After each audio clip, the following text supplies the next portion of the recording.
Well, boys, looks like you started the fun without me. You're all sick. Every last one of you. We're going to need a bigger gun. What's the matter? You scared of things that go boom, boom?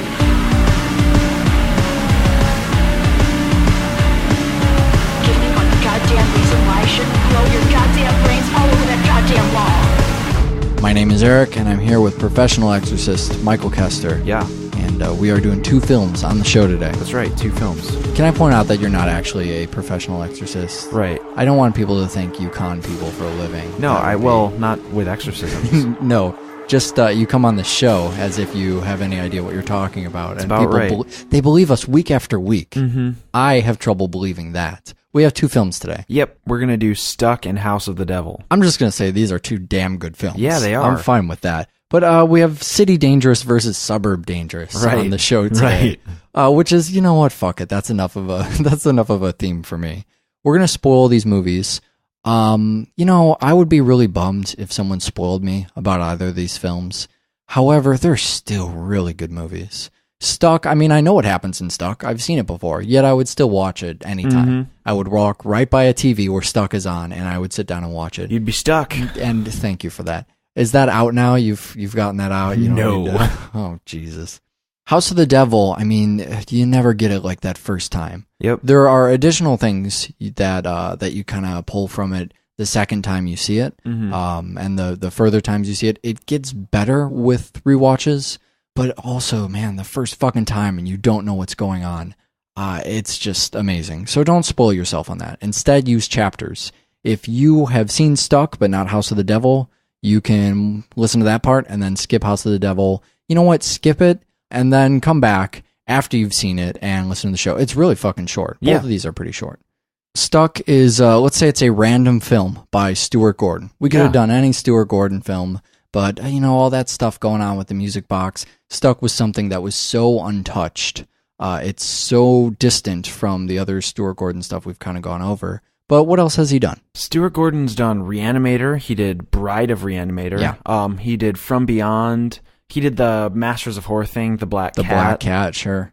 Honey, I Shrunk the Kids. You can't forget that. That is a weird... He wrote it. Stuart. He didn't direct that. Yeah, maybe that's why it came out as a passable kids film and not brutal. Space Truckers. Also Space Truckers. There you have Dennis Hopper one. trucking through space. So Stuck tells us that it's a true story. Yeah. Normally we would be pretty wary of this. Based on actual events. In fact, both of these films, based on actual events. No, one of these is based on actual events. They both claim to be based on actual events. That's probably, here's the thing, in any other show we do, that would be equally as true. But I actually think that Stuck does a pretty good job in the based part. If you look at what it's literally saying, based on actual events, the actual events they're talking about are really accurate. It's the based part where the deviation from that comes in. The actual events, they're not talking about characters. They're talking about events. Sure. So we know a lot more about the characters in this movie than we do from, say, police reports. Why don't you just tell everybody what the actual event was, and then we'll expand from there into what the film does with it? Well, okay, so briefly, actual event is the same thing as the movie. Same synopsis.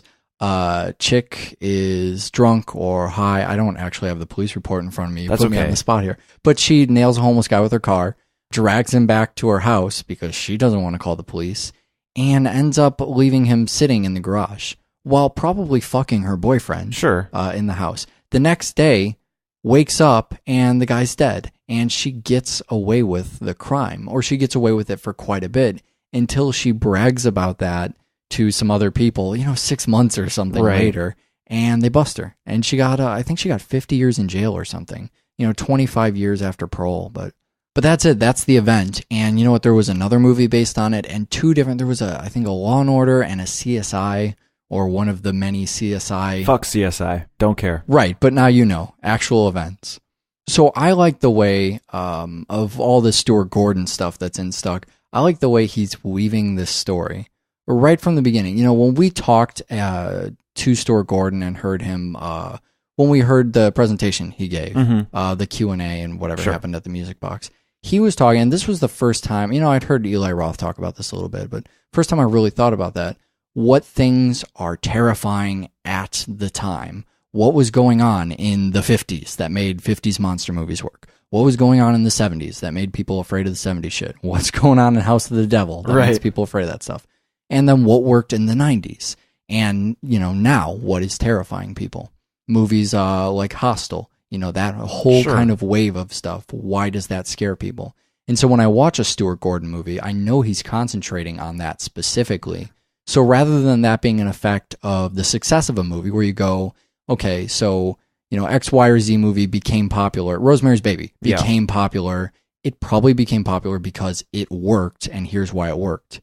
Instead, Stuart Gordon knows this way ahead of time. He doesn't just make a movie based on what he would like to make a movie about. What he would like to make a movie about is what's freaking people out. So he kind of starts with that premise, and I know I can look for that intent. Right. We begin the story with Tom Bardo, and I'm going to tell you why I'm a complete sucker in just a second. But Tom Bardo, we get this huge build-up.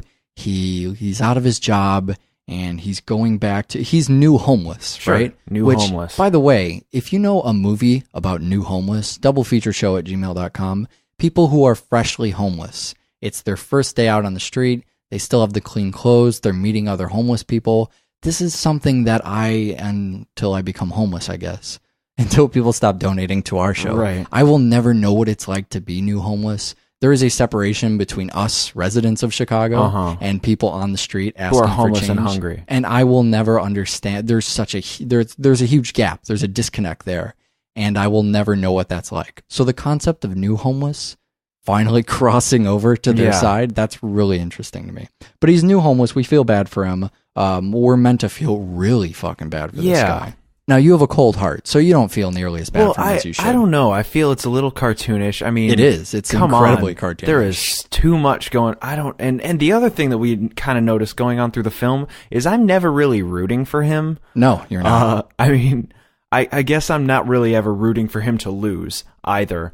Title of the film, I want him to be in that car for the rest of his life. Yeah, right. Not for any malicious intent, but I just want him to be stuck. I want, he gets a... It's the exploitation in you, man. Yeah, I just want him to get, a telemarketing job. Right. Start cooking meals with the cigarette lighter. I don't know. He while in the adapts car. to living in the windshield of this car. But you're right about him being a cartoon. I mean, that's something that's the comedic element of the film, is how over the top.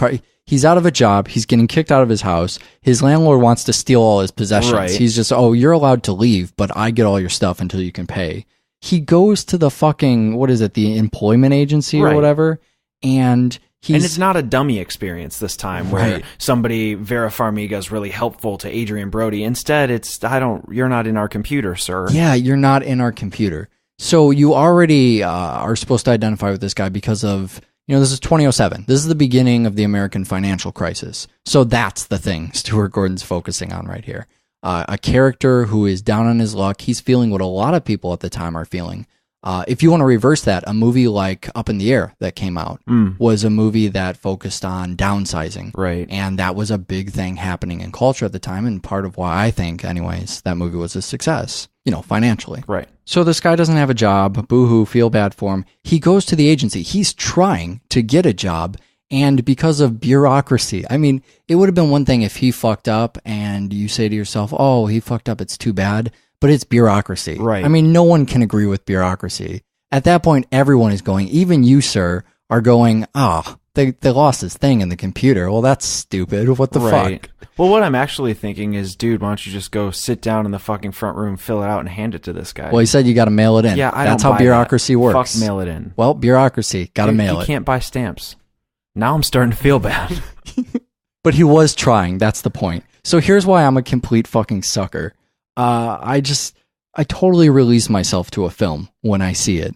I watch this film, I sit down, and I forget everything I'm supposed to know about the movie. I forget the title of the movie. I forget the poster of the movie. I just blank slate when I start watching a film. I don't want to have any preconceptions.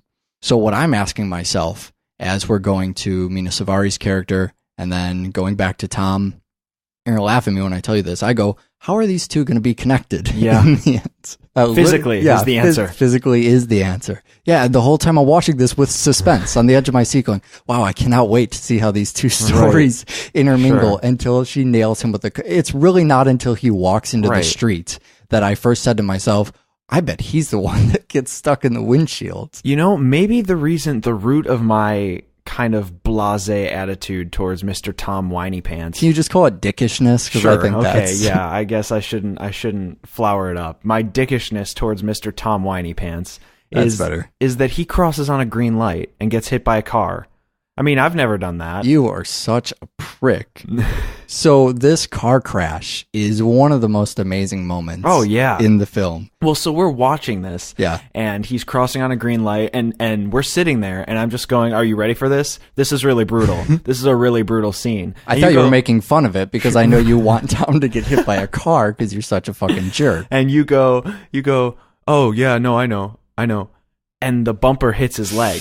And you curl up into a little Eric Ingram ball, which I only see on the rarest of occasions. Right.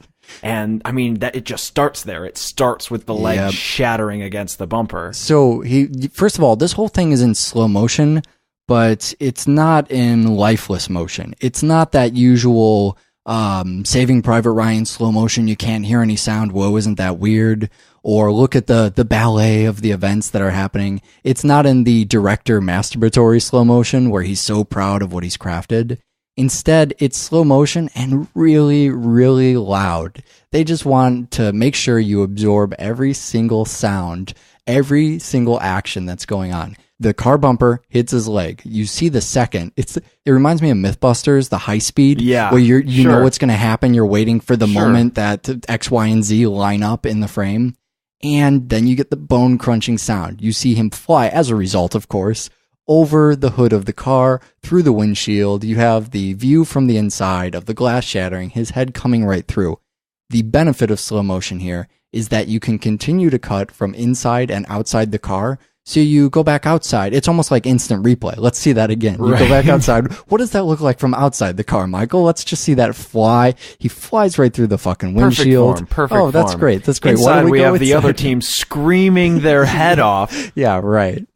The glass, the blood, and then, of course, the car just keeps going. You just keep flying down the highway. So that's when we start to get into the struggle over Mina Savari's character. I am open to the possibility. By the end of the movie, she's scum, right? She is an absolutely poor the excuse. Worst person on planet Earth. She is a poor excuse for I don't even want to use the word human being. No. Unfortunately, we have to because that's what she is. Not the actress. The actress is probably a fine young lady. We're talking about the character here. She produced the film, so she is an excellent young lady. What I'm wondering, though, is even in the beginning, when she's just working at the hospital and being a chick and whatever, she's fine. Do you ever buy that she's a nice person? When does that stop for you? When do you go, you know what, there's no redeeming this character? Definitely in the beginning I buy it. She's, willingly showering the shit off of the guy from the Wrong Turn movies. And then... I love that opening in the hospital, too. All the old people against hip-hop music. Right. That's wonderful. Sure. Well, that's Stuart Gordon right there. Yeah, it certainly is. And then you get, I guess, it's... I mean, look, she stops by the hospital. She calls 911, sort of. I mean, she starts to call or whatever. Right. There are moments where she at least thinks about doing the right thing, even if only momentarily. I never fully go ahead and say she's a bad person, except maybe when she brings her boyfriend in and decides this motherfucker's got to die. Or when she comes in, she comes back from work, risks her job to make sure he doesn't call for help. Yeah, to grab her cell phone and go back. God, fuck. Yeah, there's just nothing redeeming about this character. Not even the tiny moments of society tells me the right thing to do would be call 911. Right. Because she thinks about herself. Here's the reason that I don't care what she does. Even if she saves him in the end, I don't fucking care. And here's the reason. In this drunken haze, when she gets back, and I love this scene, she is rambling about, she's rambling to her boyfriend or the guy who's in the house, whoever the fuck he is. Rambling off to him about the events, what happened. And, as you're watching this, he's not going to get the full story. That's kind of how she's spitting things out. But she says something that's so telling. She says, man, and I'm up for this promotion too, as if that matters at all. Oh yeah, wow, this is really bad timing for me to strike a man with my vehicle because I really want to get promoted. I want my extra $2 an hour. I cannot be dealing with a hit and run right now. I have a chance to really start making some serious dough, and now there's some homeless guy stuck in my windshield. man, I didn't even plan out what I'm going to make for dinner tonight. Oh, Frozen Jesus. pizza again. I had that like 3 days ago. This is the worst day ever. So, all right, no hope for her. But Rashid, I'm wondering if he's a bad person. Okay. So I guess he is, because, I mean, he's driving drunk. First of all, if you drive drunk, you're a fucking idiot. Yep. There are things I excuse in this life, like smokers. You damage your own health, that's fine. People who don't wear seatbelts are kind of stupid, and I'll yell at them. But How do you feel about people who talk on their cell phone in the car? Yeah, I... Excusable? I don't think there should be a law against it, is how I feel about that. But God, fucking drunk driving, are you kidding me? That shit is so inexcusable. But whatever, so he's drunk driving, bad person. He sells drugs, bad person. And if that doesn't work for you, he cheats, which, okay, I guess is a big deal or whatever. Bad fucking person. But even he, when he comes back to her place, he walks into that place and says, wow, this is pretty fucked up right here. And he says, go to the police. He basically immediately puts his hands in the air, goes, wow, this is out of my realm of handling. Yeah. I am not the kind of guy that deals with dead homeless men in my girlfriend's garage. Yeah, right. But what he is the kind of guy is the kind that has a ballpoint pen introduced to the back of his brain through his eyeball. Oh my God. I think the most common thing that we would cry out when watching this movie is, Stuart, why? Yeah. Stuart, come God damn on. it, Stuart. So eventually even he gives in. Mina is her character is wonderful at convincing people, and she holds the drug stuff over his head. She basically says... Well, it's blackmail at that point. Yeah, that's totally what it is. We're not talking about Rashid. We're talking about the act where she says that she'll sell him out if he doesn't kill this homeless If there was man. a hell, Michael, you would be going straight there. Next movie. So no one has a conscience in this film. You know that you're going to have to identify with the man stuck in the windshield because everyone else is the worst human being on earth. It's I like guess I fall into that group, right? Yeah, you too are this is just a viewing experience for me. Everyone else, including Michael Kester, worst human being on earth. So if you want to see Stuart Gordon's mastery in this movie, I will tell you the specific scene, although they're littered throughout the movie. Absolutely. The car's parked, and we're just now coming back to Tom. And he has, I guess it's shrapnel from the windshield wiper jammed into his body. And so he's trying to get off of this, and he moves up a little bit and he sinks back down. And the little piece just sticks in his gut a little more. And it's like, oh God, that sucks. This is painful to watch. And he gets up again. Sure. And he almost gets the piece out, and then it just slides back. Yeah. It just fucking jams in deeper. This is really hard to watch. But then he finally gets off of the windshield wiper blade, and you're thinking maybe there'll be one last thing where he falls on it again. But no, he gets out of it, and then everything is fine. Scene over. That's a relief. Yeah, there goes the exactly. tension. And immediately it cuts to the hospital where an old woman, as far as we're concerned as the viewing audience, gets her toe severed by a hacksaw. God. It's really probably, the tip of her... She probably clipped her toenail too short. Yeah, I mean, she's right. bleeding, so Yeah. she actually clipped her toe, but both of us flinch as if somebody's getting stabbed by a tiny needle. Right, yeah. It's like just the most painful experience I've ever seen with the most little... Yeah, it's nothing. It's trivial. They're even joking about it. The woman is saying, oh no, I'm going to lose a toe. People my age lose a toe. Meanwhile, we just got out of the scene where this man is, his arteries are being severed and he's got these pieces of shrapnel stuck in him.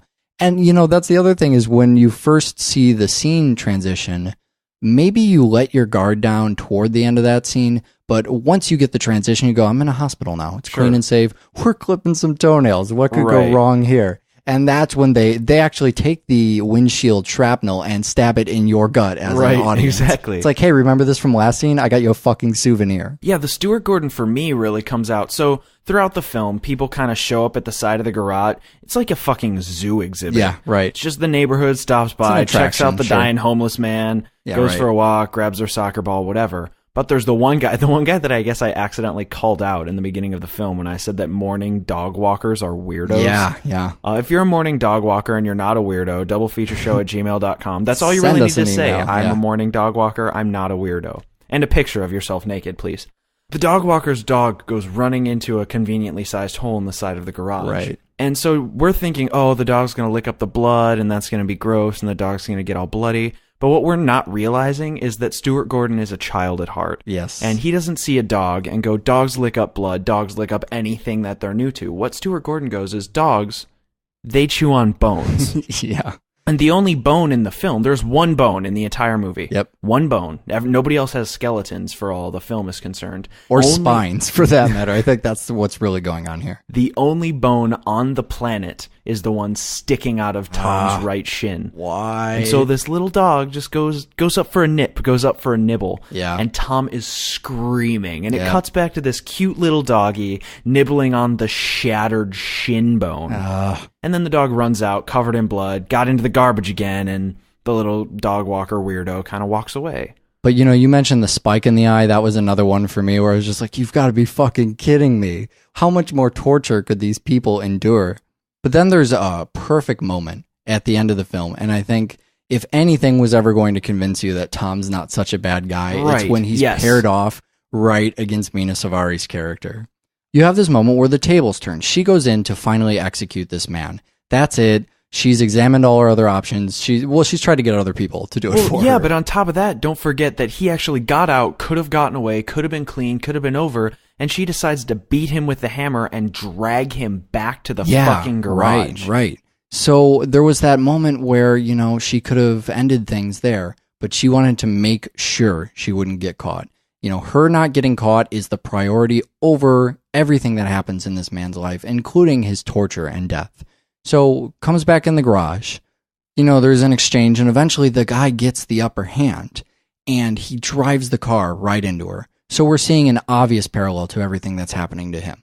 Now he's bashed the car into her. She's trapped against the wall, so she can't get away. But now there's also the gasoline that she was pouring all over the garage. He has the matches in his hand, and she starts begging for help, what he's been doing the entire film.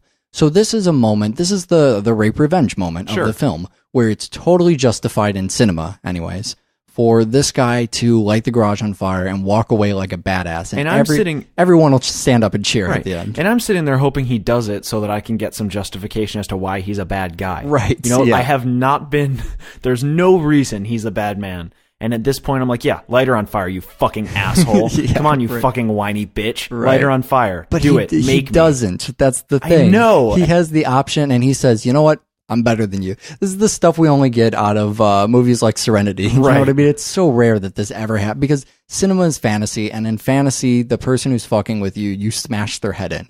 But he says, I'm better than that. I'm going to take off.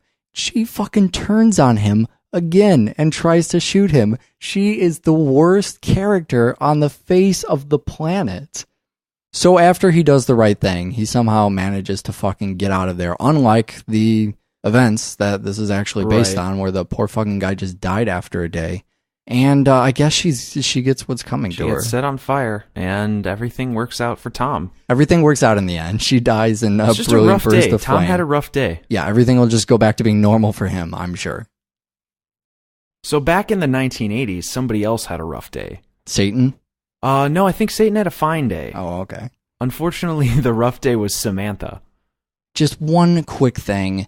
I mean, I just want to go on record with this stuff. Sure. Because the people, they write us in all the time saying, hey, you guys like this and you didn't say this about whatever. They associate, we're just one cohesive force. Mm-hmm. People write in and say stuff about how much I love movies that you clearly presented on the show and vice versa. They recite opinions as if I've said them, things that you say. So they make no distinction between the two of us. And furthermore, they cannot read into what we're saying at all. Okay. So, memory over time, it just dissipates. And I just want to make one thing super clear. So this is a great movie, not just because of the director, but because of the 3 words prior to the director. And that is written, directed, and edited by That's actually Ty West. 4 words. 5 words. Fuck you, it's 3 words. Written, directed, edited, Ty West. One man, one film, one vision, and I can respect this. Oh, yeah. All right? This sure. film is so fucking close to perfect that I just have to chime up and say my one stupid thing. But I could never in my entire life expect to make a film that is not only this good, but realize that there was something good back in ye old cinema and pulled it back up to the modern day. Yeah. And that is simply this. I would have ended the movie after the first black spot where you assume the movie's going to end. There's an additional scene on there. We're a spoiler-inclusive show, Mr. Eric Ingram. Yeah. You would have ended the film after Samantha blows her brains out. Okay, yeah, Samantha blows her brains out. If your protagonist blows their brains out, that's an okay spot to end your film. And that leaves everybody scrambling, trying to figure out what the fuck happened in the movie and dealing with the ending. I love that she decides, you know what, there's only one way out of this situation, and that way does not include me being alive, and she kills herself. That's fine. You wake up in a hospital, it's not even the suspension of disbelief. I just clearly saw that person pour her brains out, because, alright, demons. So, I don't know, Damien Baby kept her alive, whatever, doesn't matter. But then you also have this hospital, which is such a departure from the house we've been in. It's such a separate environment. And then the nurse walks over and says, you're going to be fine, both of you. It just kind of betrays some of the subtlety. Yeah, I feel like the film didn't think it was good enough to have... Yeah, I think it thinks that it deserved this ending when it has been doing just fine the entire time. Mm-hmm. Okay, so let's kind of start this film. We mentioned the theme early on in the intro. Mm-hmm. The theme of again, we make these themes up as we're going along. Thanks. But this theme is city danger versus suburb danger. And we're saying suburbs loosely because suburbs, as far as I'm concerned, is the places opposite of we the don't city. live. Yeah. Yeah. Texas, Arizona, Los Angeles, places like that. Right. Los Angeles is not a city. It's tiny. Look at their skyscraper. Okay.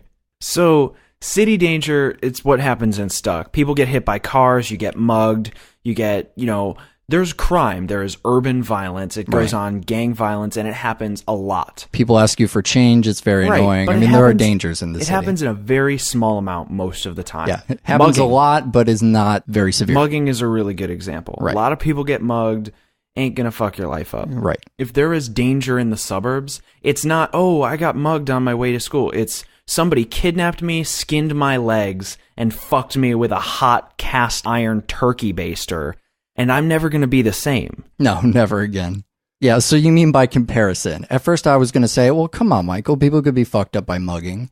But when someone, I don't know, ate your left arm right in front of you, I mean, how do you come back from that? You just got to live in the city. That's the way to go. Yeah, these quiet little places have been the wonderful settings for so many of our favorite horror movies. Sure. Well, it's the danger of quaintness. Yeah. Because we can believe, for some stupid reason, that's probably not true at all, that if you live in Texas, there's going to be a chainsaw massacre. Right. And you don't have to go to Texas to have a chainsaw massacre. That is true, my friend. But, I mean, you can believe that happens there for some stupid reason that... if there was perhaps a train that ran at midnight and included meat on it, I would believe that people were still being skinned and eaten, visited by aliens, whatever the fuck happened in that movie. So I guess to start taking this movie in reverse order, I'll get away from that in a second. But I thought the first time I watched the movie that perhaps what I didn't like was all of the devil stuff. Yeah, well, that's how I felt too the first time I saw it. Right, once you figure out what's going on, as if that's what's wrong. But we don't like supernatural stuff. Yeah. I'm inclined to disagree with supernatural explanations. Sure. That's our gut reaction because that shit does not actually exist. And it's always a letdown. Takes me out. But yeah. Just takes me out. But once we know what's happening, a lot of the films we do on the show now have supernatural shit because we've realized there is a craft of filmmaking that surpasses the personal problems you and I have with paranormal nonsense. And that craft is you don't tell me they're paranormal before they go on the show. I'm really sorry about that. But the second time through, when you're watching this, it's so obvious that when devil stuff shows up, I mean, they've told us that, 100 times? 150, the movie opens, 500 times? You keep referencing the fives. What the fuck are you talking about? So, littered throughout the film, the first thing I noticed, so I am not one for subtlety. I mean, bring on the gore, bring on the violence, bring on the tits. I'm not the subtle guy. I'm sitting across the studio from the subtle guy. But here I am watching House of the Devil. The first thing that happens is, I'm guessing you were going to mention the devil title card. Yeah, with the percentages and the based on a true story. Yeah, the stupid thing about, I love that too. Based on a fucking true story. Like, fuck you. But what does it say? Something about government cover-ups? It says 70%, in the 80s, 70% of people believed that satanic cults were around and doing mean things, and the government was also covering it up from people, and 30% of the population was intelligent. That's essentially what it says. Okay, great. So it says the devil is real, and we're going to tell you a story about him. That's the purpose of the title card. Mostly. And so then throughout the film, I've seen the film. I know the devil is coming. Yes. The first thing I notice is she peeks into this billiard room. Yeah. And I'm going, hey, those pool balls were laid out in the shape of a pentagram, and immediately something happens in my brain where I have a fucking conniption, and I start seizing. And then when I come to, I start seeing fives everywhere. There are 5 roses on the fucking stained glass window, the die on the desk is made to have a 5 on it. There are 5 windows, 5 hooks. There are 5s planted throughout the film. Like the goddamn pentagram. The pentagram. Yeah. So the movie's screaming at you, there's going to be devil stuff, be ready for that. And then it happens, and you know what, the second time through when you watch it and it happens, I am right there. I'm like, yeah, Ty West with your dumb devil shit, I am right there. You possess that girl with your demon baby. Does not bother me at all. It's perfect. Bring on the film Tannis. Is perfect. See, that's bring on the Tannis. That's why I mentioned the ending, because I am that fucking close to calling this a perfect movie. Not a single flaw with the movie. Well, it Nothing sets him up and then knocks him down and then sets one back up again. Yeah, it sets one back up for no reason. So to start with the brilliance, when we get beyond our title card, whatever stuff, it starts in a house, and I love this. She's buying a house, and I say to myself, wow, I'm really clever. House of the devil. I know what's going to happen here. And then she gets out of the house, and the house just serves as motivation for her to get a job. She needs $300. Yeah. I mean, I thought the first time I watched this, oh, that's going to be the house of the devil. Sure. She's going to move in a house, it's going to be possessed. And on top of that, the realtor, played by Dee Wallace, who is back from the remake of Halloween, the realtor says, I got to take care of some stuff that happened to the girl before you. Yeah. So I'll have that cleared up by Monday. We'll get you moved in by Friday. Right. And you think, seems like she's suspicious, in a hurry, too. Yes. Suspicious something happened to the person before you, huh? Right. I mean, maybe it did. Maybe she got fucking raped by Devilkin, but that's not the house. Unlike going into Stuck and not being suspicious, this has devil stuff, so my guard is up. I'm ready to scoff at the film and tell it whatever, I saw that coming, and screw you for your stupid devil stuff over here. But not only am I suspicious of the initial house, but then the pizza scene. There's a scene where they're just hanging out at this Little Caesars. Yeah, at Little Caesars. And one of the girls, Megan, says something about how the pizza tastes weird. Right. And at that point, I am transfixed on the pizza. Tannis Pizza. I read into every single thing that they're saying, that they're doing. When they glance down at the pizza, I'm thinking there's something funny going on in that pizza. I mean, this is also Ty West, who did the new Cabin Fever sequel. Yeah. And I should mention, I was on a podcast called Killer Reviews. I think it was last year. And Cabin Fever 2 was coming out. And I said, you know what? That's no Eli Roth, no deal for me. And Ty West came in, and just as a side note, I think he did a pretty good job with it. I love it. But that's a movie where we're dealing with tainted chemicals or whatever, Sure. and Well, that's it's a way big goofier. Yeah, well, yeah, that too. Yeah, it's a totally different movie. This guy should just be applauded for being able to make polar opposites of movies like this. But so I'm thinking, all right, same thing with the pizza. Some kind of infected pizza, something's going on with the pizza, and I just cannot stop staring at it. The suspicion just continues. I mean, Megan tears down the flyers, and now I'm thinking, all right, this has got to be some kind of weird revenge story where the guy in the house, he just has a temper and he'll be fine as long as you don't tear down his flyers. Don't break his vase. Knock over his vase. And then, then you'll be punished for that. I want to talk about Tom Noonan in a second because I think he makes the movie. A lot of things make the movie, but movie is made. Yes, he is one of the elements. He's one of the contributors to the film that, I mean, it's pretty unreal watching this guy's performance. But when we're setting up the plot, I mean, forget the pizza, but we're consistently changing the plot elements, almost like the movie is giving you some kind of power play. It's letting you know that the movie's boss. You have no control over that. The guy says he's going to show up, and then he doesn't show up, for seemingly no reason. He says that he's going to change the pay. If you come, I'll give you double the pay. And then they go to the house, and now he's changing the job. It's no longer babysitting. Now it's old woman sitting. And your friend can't stay. Yeah, and your friend can't stay. And he doesn't like it when she changes things. She brings the friend. That is not okay. But he continues to change. He changes the pay over and over and over, just trying to convince her to stay. So just in the setup of the movie, things have been really, really rocky. It seems like details you've never quite gotten down.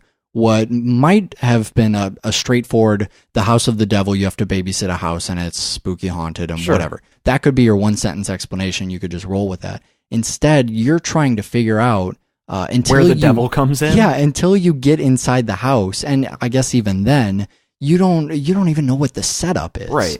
And that's just the movie showing you that it's boss and it's going to fuck with you. And so by the time you get to the house, you have, as far as you're concerned, there's 2 good guys and everybody else. Right. And the film makes no hesitation to narrow that down by 50%. Yeah, it does. Well, we should talk about our players here. I mean, you have Mary Warnoff, who plays Mrs. Ullman. We've seen on the show twice before, I believe. Well, she's been on the show twice, but we've only fucking seen her once. Yeah, so she was Calamity Jane in Death Race 2000. Yeah. But also apparently, according to the internet, if you're familiar, the internet is always right. And she played a character named Abby in The Devil's Rejects. Let it be known that Eric Ingram and myself, Michael Kester, do not know what fucking character this was. And we're huge fans of The Devil's Absolutely. Rejects, and we cannot find her, and that's a tragedy, really. That's just selling her short.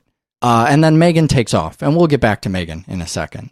But let's talk about Tom Noonan. So Tom Noonan, he plays Mr. Ullman. He shows up and seems more like a caretaker than a character. Almost as if he's caretaker of the house. Right. Like the house is going to be the haunted thing. But he plays this toned back Vincent Price character. Yeah.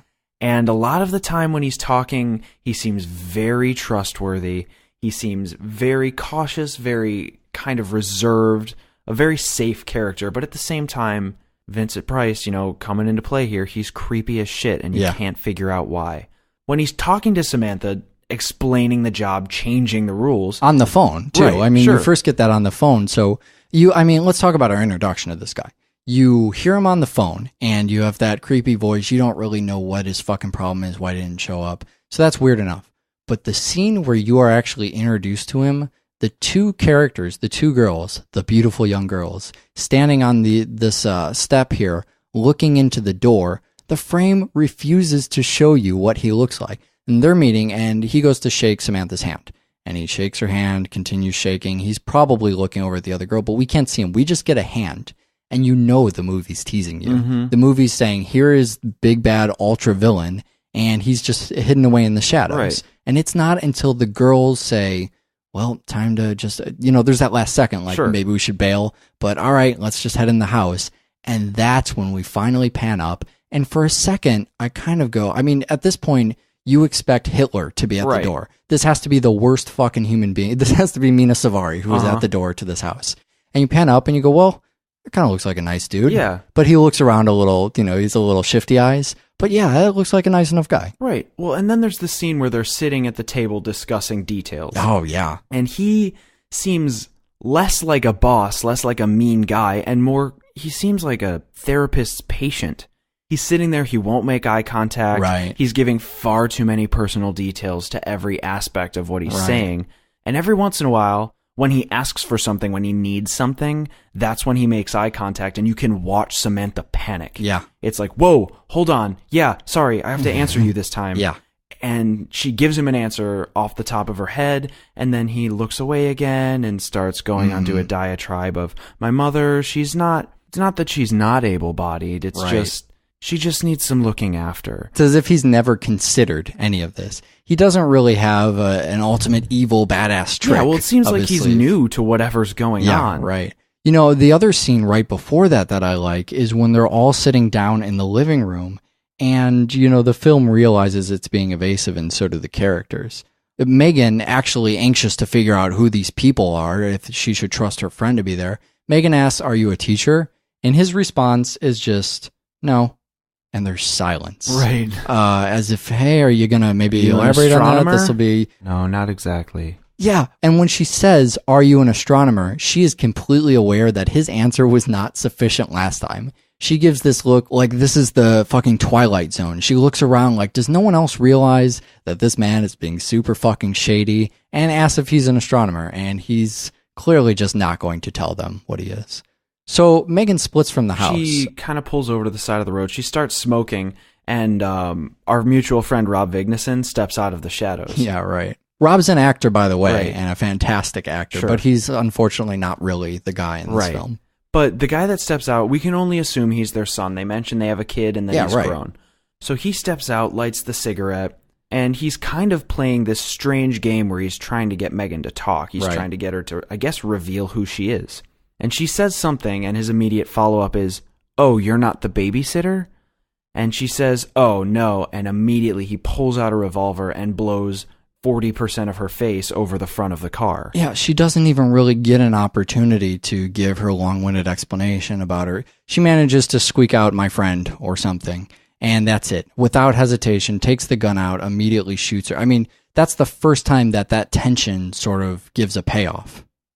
So Tom's character, after, having this commanding presence for someone who is so submissive, who's this oddity that you kind of have to watch because you still don't know what to make of it. Mm-hmm. He leaves, they all leave, and that's when you are left alone in the house. And this is the part where the movie really starts showing off. Sure. I mean, big time. This whole chunk right here. You are alone in what you are now aware is the house of the devil, and you don't know you still don't know where the devil's going to show up. Yeah. When the devil's he going to get here. Yeah, and until then, it's just quiet.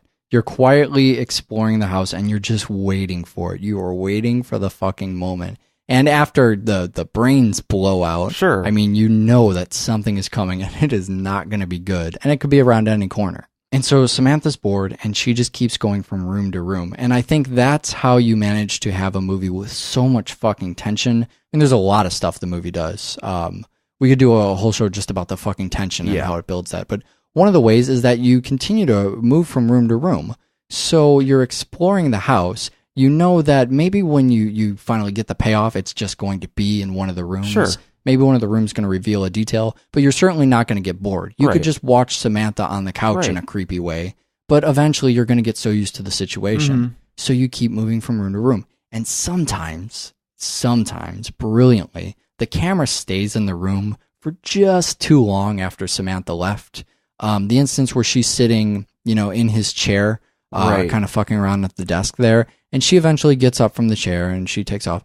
And you focus on the chair as if maybe there's something left to see there, or in another movie that might be where the scare comes in, but you just stay there too long, and then you move on. Right. Then you're ready. Then the film releases you and tells you it's ready to go somewhere else.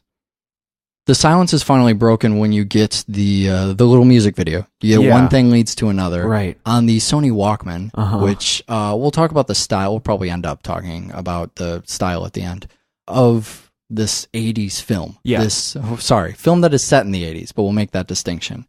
This is probably even scarier for me than When the House is Quiet, because you're no longer safe. You can't hear what's going on in the house. Every little creak and bump, something happens upstairs, you know what's going on. Now you get one thing leads to another. The film's changing things up, and I'm going, well, it's setting my guard off, and this is when something bad is going to happen. And as she continues to explore the house, you do get one shot from the basement about halfway through, where the camera's down in the basement and looking up at her. And that's the only time that the music is broken. You just hear it as if you're no longer from her perspective. You're Right. from the perspective of someone outside. You can tell she's listening to music, but it's quiet again, as if to let you know, wait, the house is still quiet. Anything could happen. And then you go back into it. And when that stops is when she knocks over the vase. Yeah.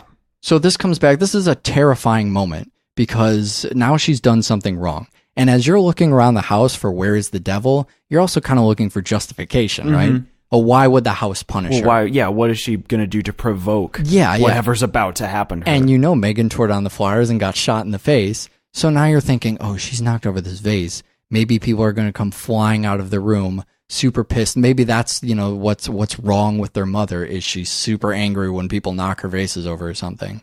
And so the trouble's going to start. Things continue. You're going upstairs, building tension. You're sure this is going to be the payoff. And then you get the fucking pizza scene. Right. Where the guy rings the doorbell. Sure. And you have to go back down for it. You were so close to going upstairs and figuring out what's happening. And you got to fucking rush back down with the pizza. The pizza man shows up. She basically chucks $20 out the door, grabs the pizza box, and slams it. Camera then does its dramatic pan up to reveal that it's Sonny Boy again. Yeah, right. Just giving you these small details. The way it kind of fills you in as the movie goes along. Not that you necessarily need to know. At the end, you're still going to get smacked in the face with devil stuff. But you're kind of figuring out what might be the motivations of these people. Are they, you see that they're willing to kill instantly for whatever their cause is, although you don't know the cause. You're still desperately trying to get any clues you can. And I think we know, where that ends up. But before we enter conversation about House of the Devil, I think we got to talk about the style a little bit. That's a lot of what draws me to the film. It's a lot of what makes the film stand out, because this has been done. Yeah. A lot of I believe the word is Hitchcockian. Yeah, well, or were you going for the Argento? Yeah. Well, Hitchcock kind of does a lot of masculine stuff, and Argento for me is always the scared lead that's always just looking around, just hoping to find something not scary to cling to. And there's this thing where It's all grainy and fuzzy. It looks like the 80s, but we had this discussion watching the film. The film is set in the 80s, and it's very strongly set in the 80s. Music, clothing, haircuts. Well, you even talked about the look. I mean, we're dealing with the kind of style when we talked about Black Dynamite. Right, exactly. Equipment over CG. You know, the whole thing is on 16 millimeter film, and it uses a lot of the slow zoom stuff that we once upon a time made fun of the 70s and 80s for using that camera work. But that really gives you the feel. It's one of the many, many things, all the way back to set design and stuff too, where you feel like you're in the 80s. Yeah. Here's the difference between this film and Black Dynamite. Black Dynamite wants you to believe it's a film that came out in the 70s. It's a film from the era rather than being a film in the era. Right, exactly. So House of the Devil is set in the 80s, but the violence isn't, bright red, Jason stabbed me with a harpoon kind of violence. Nothing comic about it. It's serious. This is how people died in the 80s. Yes. Not how people died on screen in the 80s. This is how people died in 1984. Modern sense of realism, but right. But that's the kind of thing we always call for on the show. When you're going to do look, I'm doing the old stuff over here. I mean, this show is born out of Grindhouse. Sure. We understand that stuff and we like that stuff. But it's always a question of what can you improve. You can make a good film by just repeating what was done and what we enjoy. And of course, we're just going to enjoy that again. But how can you build upon that? How can you improve that? And by having a film that seems like it's not the camera just on another 80s film. Right. It's us watching something that happens in the first time you said something to me about noticing it was when they were in the pizza place. Mm-hmm. And this is really just us sitting down. It's not giant hairdos. It's nothing comic or ridiculous. It has the kind of reservation that I don't think you or I could even have. Right. I mean, you kind of have to put a joke. You said like a Duran Duran joke or something. I mean, you have to put something in there that says, hey, I'm in 2009 making an 80s film. Ty West just has this control, this self-control, where he can say, no, I really do want to make a film about the 80s. I want to use some of that convention, take you back to that. But you know what? We've learned a couple things since the 80s about filmmaking. And even if it's not just what we've learned, I know what audiences today, they're not going to jump at bright red, blood, whatever. Sure. They can rent that shit from the video store. Right. The reason they're going to come to my film is because they have what was great about that experience coupled with what is great about today's horror experience. Well, that was a double feature experience. I wouldn't say horror because I wouldn't call Stuck horror. Just two good films back to back, and there is nothing wrong with that. If you think there was something wrong with that, again, fuck you, number one. Yeah. And number two, doublefeatureshow@gmail.com. That's the email address that you use when you hate something we do or blah, blah. Go ahead, you can whine. You do your little Tommy whiny bullshit and tell us why we're not good at doing whatever we're doing. No, see, what you're doing right now is the thing he did in that movie where he said, oh yeah, I've, killed plenty of people. I take care of this all the time. And then it turns out he doesn't fucking know. So we're going to say fuck you, but then when you send us a mean email, where our feelings will be hurt. Absolutely heartbroken. But if you want to just check out our website where you can't do mean things to us, that's doublefeatureshow.com. We also have an iTunes, which we need some love on, so go leave a little review there. So next time we're going to do, we're not racists on this show, but next time we're going to pick on French people. I like how you took the opportunity to, you know what, I don't think we're going to pick on French people at all. I think we're probably going to bow to the French and how awesome and diverse they're. I like how we're using two films to represent all of French. Yeah, we're going to cover Jean-Pierre Junet's Amélie. You've seen it. Watch it again. And then we're going to cover Martyrs, which not only marks a wonderful French horror film, but the first time I'm going to get to do Rape Revenge on double feature. Oh, yeah, Jesus. How has it taken so long to do that? That's another one of those things. It's like fucking that Philip K. Dick movie that always comes out. It's the Blade Runner of things we actually want to talk about on this show. So this is going to be great because usually when we do something like this, Martyrs, for example, we would do something more like a show like Funny Games and Hard Candy. Yeah. And that would just be such a downer. So you thought, well, why don't we do it with Amélie, which is the happiest French film of all time, the happiest accessible French film, at least for us anyways, for an audience that knows less about French films than probably we should. So that I think that's kind of the point of seeing those. Right. So I guess for next time, watch Les Fucking Film. Aloha. Did I fuck up my line? Sorry. I will never know what it's like to be new homeless. there is a separation between us residents of Chicago and people on the street asking who are homeless for change. and hungry. And I will never understand. There's a huge gap. There's a disconnect there, and I will never know what that's like. So the concept of new homeless finally crossing over to their side, that's really interesting to me. But he's new homeless. We feel bad for him. We're meant to feel really fucking bad for this guy. Now, you have a cold heart, so you don't feel nearly as bad for him as you should. I don't know. I feel it's a little cartoonish. I mean, it is. It's incredibly cartoonish. There is too much going. And the other thing that we kind of noticed going on through the film is I'm never really rooting for him. No, you're not. I mean, I guess I'm not really ever rooting for him to lose either. Title of the film, I want him to be in that car for the rest of his life. Yeah, right. Not for any malicious intent, but I just want him to be stuck. I want, he gets it's the exploitation in you, man. Yeah, I just want him to get, a telemarketing job, right? Start cooking meals with the cigarette lighter. I don't know. He all while in the adapts to living in the windshield sure. of this car. But you're right about him being a cartoon. I mean, that's something that's the comedic element of the film, is how over the top. He's out of a job. He's getting kicked out of his house. His landlord wants to steal all his possessions. Right. He's just, you're allowed to leave, but I get all your stuff until you can pay. He goes to the fucking, the employment agency or whatever, and it's not a dummy experience this time where somebody, Vera Farmiga's, well, boys, looks like you started the fun without me. You're all sick. Every last one of you. We're going to need a bigger gun.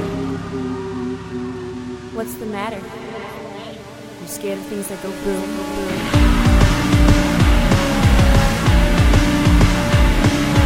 Give me one goddamn reason why I shouldn't blow your goddamn brains all over that goddamn wall. My name is Eric, and I'm here with professional exorcist Michael Kester. Yeah. And we are doing 2 films on the show today. That's right, 2 films. Can I point out that you're not actually a professional exorcist? Right. I don't want people to think you con people for a living. No, not with exorcisms. No. Just you come on the show as if you have any idea what you're talking about. That's and about people right. They believe us week after week. Mm-hmm. I have trouble believing that. We have 2 films today. Yep, we're going to do Stuck and House of the Devil. I'm just going to say these are 2 damn good films. Yeah, they are. I'm fine with that. But we have City Dangerous versus Suburb Dangerous on the show today. Right. Which is, you know what, fuck it. That's enough of a theme for me. We're going to spoil these movies. I would be really bummed if someone spoiled me about either of these films. However, they're still really good movies. Stuck, I mean, I know what happens in Stuck. I've seen it before, yet I would still watch it anytime. Mm-hmm. I would walk right by a TV where Stuck is on, and I would sit down and watch it. You'd be stuck. And thank you for that. Is that out now? You've gotten that out? You no. Oh, Jesus. House of the Devil, I mean, you never get it like that first time. Yep. There are additional events. The actual events they're talking about are really accurate. It's the based part where the deviation from that comes in. The actual events, they're not talking about characters. They're talking about events. Sure. So we know a lot more about the characters in this movie than we do from, say, police reports. Why don't you just tell everybody what the actual event was, and then we'll expand from there into what the film does with it? Well, okay, so briefly, actual event is the same thing as the movies. Same synopsis.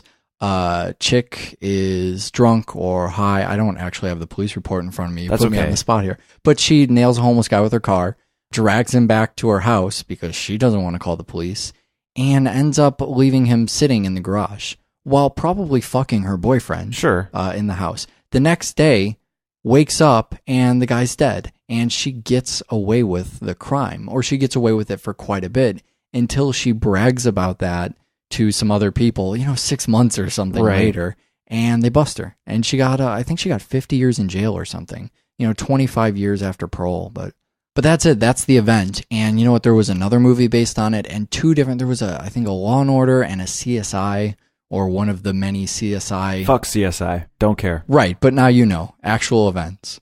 So I like the way, of all the Stuart Gordon stuff that's in Stuck, I like the way he's weaving this story. Right from the beginning, when we talked to Stuart Gordon and heard him, when we heard the presentation he gave, the Q&A and whatever happened at the Music Box, he was that you kind of pull from it the second time you see it, and the further times you see it, it gets better with rewatches, but also, man, the first fucking time and you don't know what's going on, it's just amazing. So don't spoil yourself on that. Instead, use chapters. If you have seen Stuck but not House of the Devil, you can listen to that part and then skip House of the Devil. You know what? Skip it and then come back after you've seen it and listen to the show. It's really fucking short. Both of these are pretty short.